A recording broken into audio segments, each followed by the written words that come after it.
música do Afeganistão. O Perhan Turban. Isso você ganhou deles? Você compra? Isso eu comecei a fazer várias entrevistas logo na minha foto chegada. Pra gente mostrar? A gente mostra aqui essa foto que você me mostrou aqui. Tem sim. Eu fiz, inclusive, porque foi o seguinte, quando eu cheguei lá, eu fiz algumas entrevistas onde talibãs disseram que só não nos matavam, eu e o meu cinegrafista, porque eles não tinham ordem, porque senão eles nos matariam pelo simples fato de nós não sermos muçulmanos. E um rapaz que eu conheci ali localmente, que era muito inteligente, intelectualizado e que serviu como tradutor, né? Ele falava inglês muito bem, e falava também o Dari, que é o persa, e falava o pashtun, que é a língua predominante entre os talibãs, e ele me aconselhou a usar essa roupa. Deixa eu ver. Que é essa... Opa, peraí que estava aqui. Usar essa roupa que chama-se Perhan Turban, justamente porque chamaria menos atenção. Sim. É isso daqui. Tá pegando aí, mandíbula? Mais perto? É uma roupa muito comum, usada há milênios, faz parte da cultura afegã. Uma cultura que tem muito orgulho em que pese ter sido invadida milhares de vezes. Entendeu? Alexandre o Grande invadiu. Gengis Khan invadiu. O Império Britânico invadiu. O Império Soviético, o Império Americano. Mas eles jamais foram colonizados. E eles têm muito orgulho disso. Eles nunca foram aculturados. Entendi. Eles mantêm até hoje a Eles têm esse orgulho, exatamente.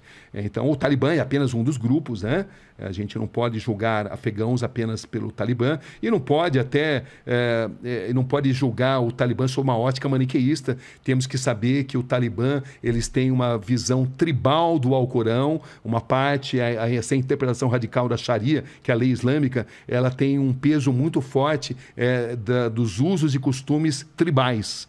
E por isso que eles são tão radicais. Mas se você comparar o ISIS-K, que é uma vertente do Estado Islâmico, né? E que nasceu ali naquela região, e que hoje é o principal inimigo do Talibã, o ISIS-K é muito mais radical, porque o ISIS-K prega a formação de um grande Estado muçulmano, onde qualquer sociedade não muçulmana seja considerada inimiga. E deve ser eliminada. O Talibã já não. O Talibã já prega que um Estado islâmico é dentro do território deles, entendeu? Então eles são, embora os dois sejam sunitas, tanto o ISIS-K quanto o Talibã sejam sunitas, eles têm visões bem diferentes, né, daquilo que deva ser feito.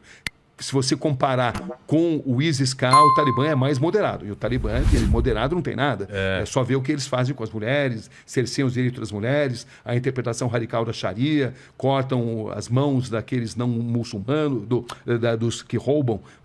Todo ladrão vai ter a sua mão cortada.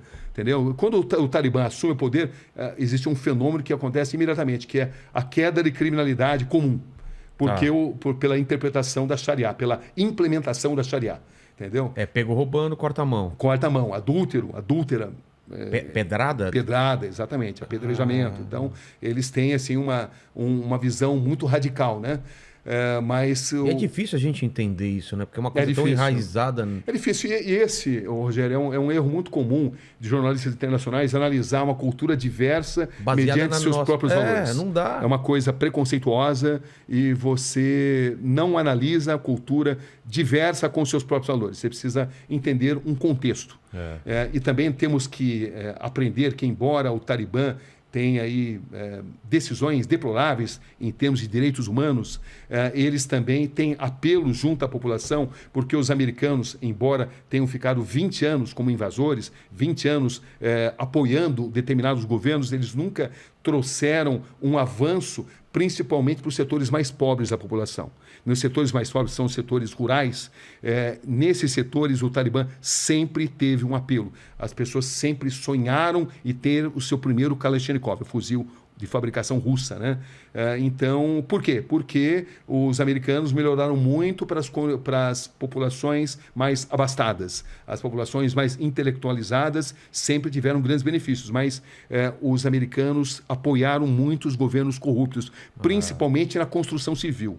gastou-se milhões e milhões na construção civil e com muito dinheiro sendo desviado, com os americanos apoiando governos corruptos simplesmente porque eram inimigos do Talibã. Entendi. Então, o Talibã consegue voltar ao poder, ele nunca foi exterminado pelos americanos também, porque a invasão americana sempre foi um grande erro, foi o Vietnã do terceiro milênio, né? Então, a gente tem que analisar nesse contexto que não seja um contexto maniqueísta. Total. Porque tem muita gente que tem uma tendência em analisar decisões, tradições, por uma vertente maniqueísta. Quem é o inimigo, quem é o herói, não é assim. A vida não se resume herói contra bandido. Mas Existem interesses econômicos, estamos falando de uma região onde o minério é muito importante, o minério do terceiro milênio, o minério que vai ser usado pela indústria de informática é abundante dentro do Afeganistão. O Talibã jamais deixou de existir porque eles sempre se alimentaram com o dinheiro das plantações de papoula, né, que é a matéria-prima do ópio e da heroína.